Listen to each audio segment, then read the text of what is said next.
So if you want to create a new position in Hire View, select the New Position button you see here that's right above the calendar on your home page. If you have the option to select a team, which you may not, but if you do, just select the team that's most appropriate for the position you're creating.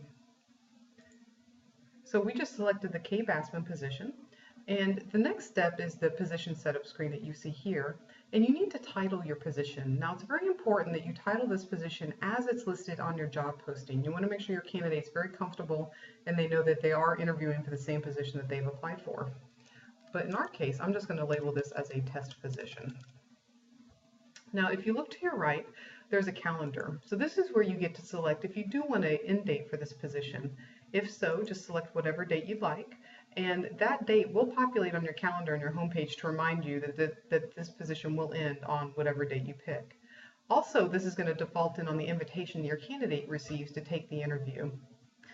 Now, if you leave it no due date, which is what we're going to do, the invitation that your candidate receives will have a recommendation of 3 business days to take this interview. And for you, this position will not end. At this point, it's really more of an evergreen position. Now your next option is to enable OpenView. So if I click on this, OpenView is a really fantastic sourcing tool. So every time you create a position, you can get this specific URL link for it, which you can post on any social media sites, embedded in emails, anything of that nature. And you also can get a QR code, which is really fantastic for career fairs and campus recruiting.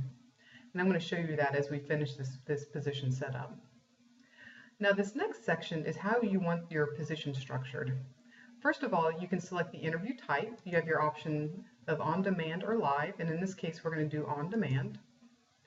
The next one is your scoring mode. This is how do you want to score your candidate's responses. If you pick per candidate, you have to watch the entire interview for your candidate before you can give them a rating and overall recommendation for hire. If you select per question, which is what we recommend that you do, you can actually do a cross-candidate comparison based on the response to one question for all the candidates that have applied. It's going to allow you to go through and really screen those candidates very, very quickly. I'm going to show you more about that during the evaluation process, but do select per question here. And then the last one is candidate visibility. You have 3 options here. The first one is keep private between me and my administrator. That's pretty self-explanatory. That just means that the position you're creating and those candidates that are going to apply will only be visible to you and then the administrators of this account. The bottom one says share within my account, and this is sharing all of your candidates and all these positions within the much larger account, which we don't want that one either. So for you all, please select share within my team. So this is going to share your candidates and the positions within the kbic team.